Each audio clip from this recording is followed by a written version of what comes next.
And it's a word you don't use. 2 words. I don't want to be Joe. It's 2 words. American dream. That was not good what he did. There are a lot of bad things, like going to Idaho and saying, "Welcome to the state of Florida." I really love it. In order to make America great and glorious again, I am tonight announcing my candidacy for President of the United States.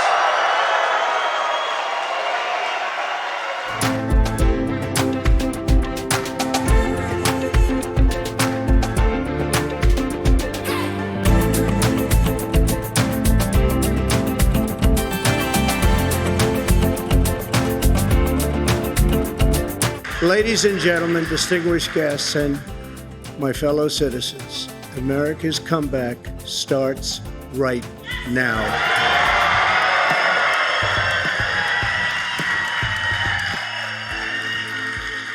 Two years ago, when I left office, the United States stood ready for its golden age.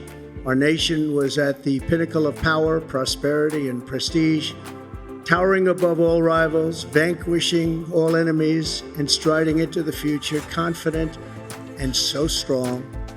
In 4 short years, everybody was doing great. Men, women, African Americans, Asian Americans, Hispanic Americans, everybody was thriving like never before.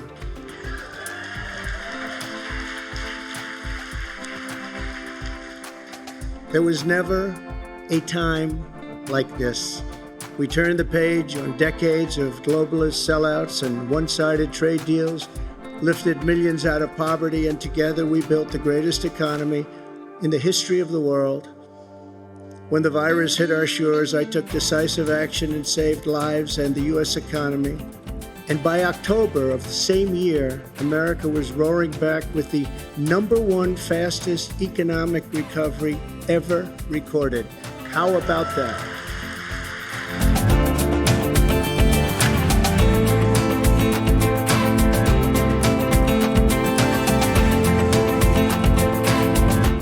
I'm going to be making a very big announcement on Tuesday, November 15th at Mar-a-Lago in Palm Beach, Florida.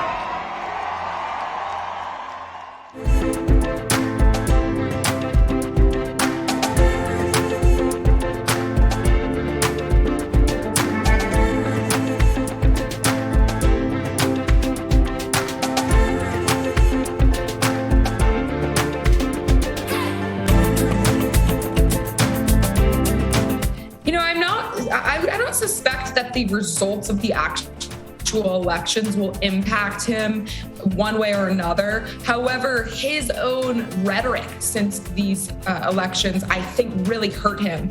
Since the midterm elections, he's come out and started bashing openly some really strong Republicans, including Ron DeSantis, and that's turned off a lot of voters.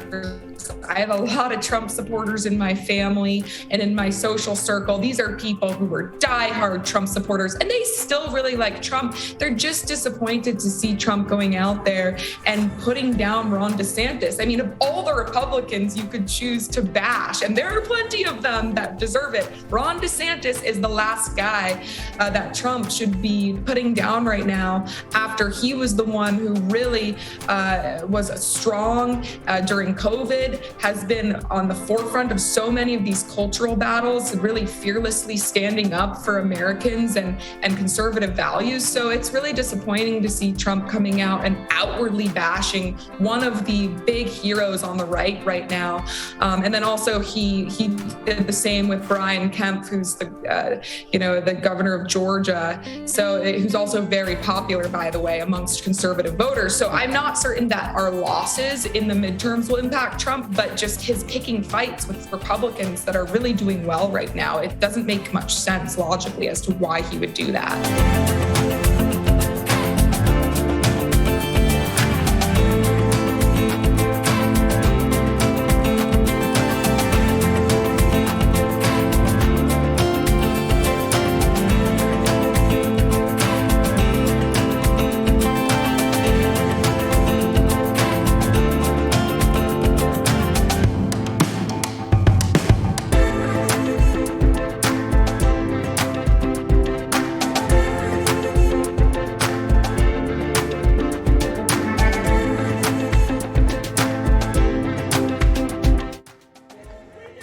Let's see, there it is. Trump at 71. Ron DeSanctimonious at 10%. Mike Pence at 7. Oh, Mike's doing better than I thought. Liz Cheney, there's no way she's at 4%.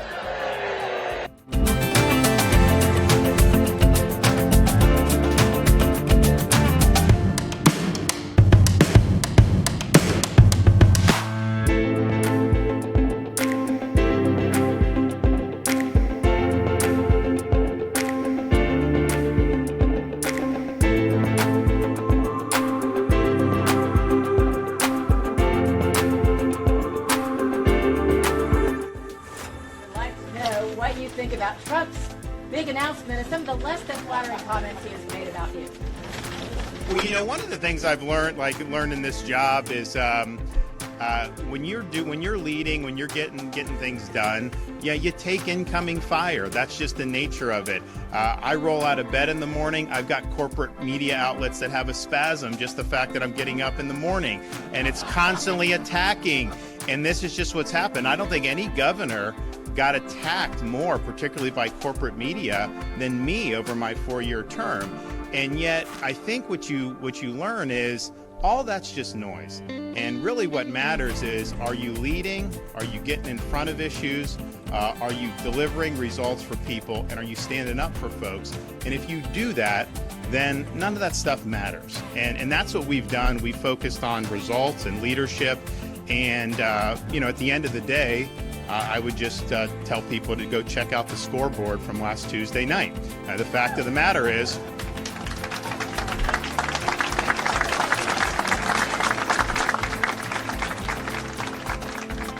it was the greatest Republican victory in the history of the state of Florida.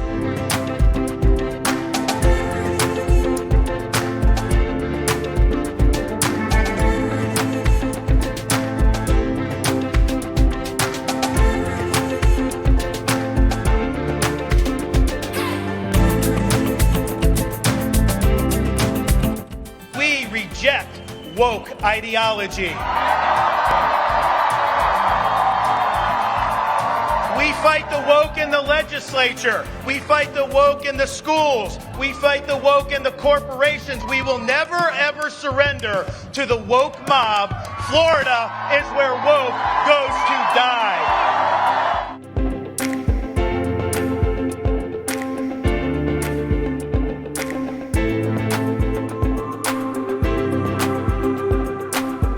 What DeSantis represents, and what is attractive for many people, is a generational shift.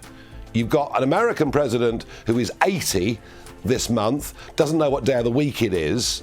Trump, though he's very fit, I have to tell you, is 76, so, you know, he would be into his 80s if he won the presidency in 24. So that's the attraction. A 44-year-old who's done a great job is the attraction. However, when the two go head-to-head, as I'm now assuming they will, you know, Trump is a heavyweight boxing champion, and he's capable of delivering complete knockout blows.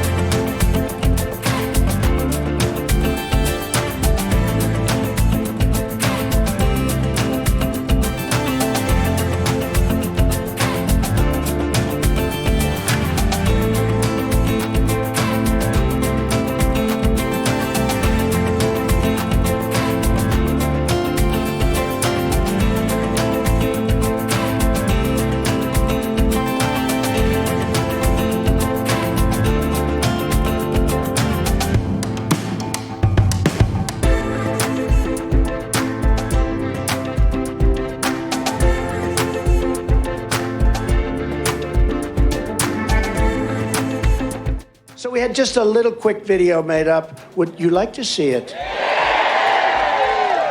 How would you say your mental focus is? Oh, it's focused. I haven't, look.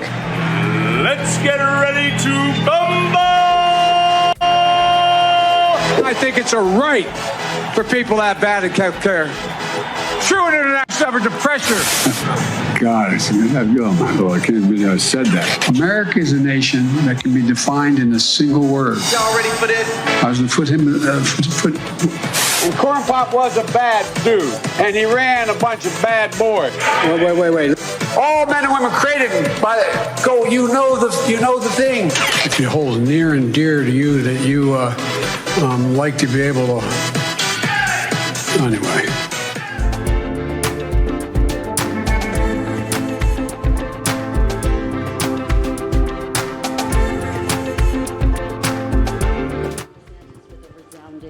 Victory in Florida. Who do you think would be the tougher competitor, Ron DeSantis or former President Trump? And how is that factoring into your decision? It'll be fun watching them take on each other.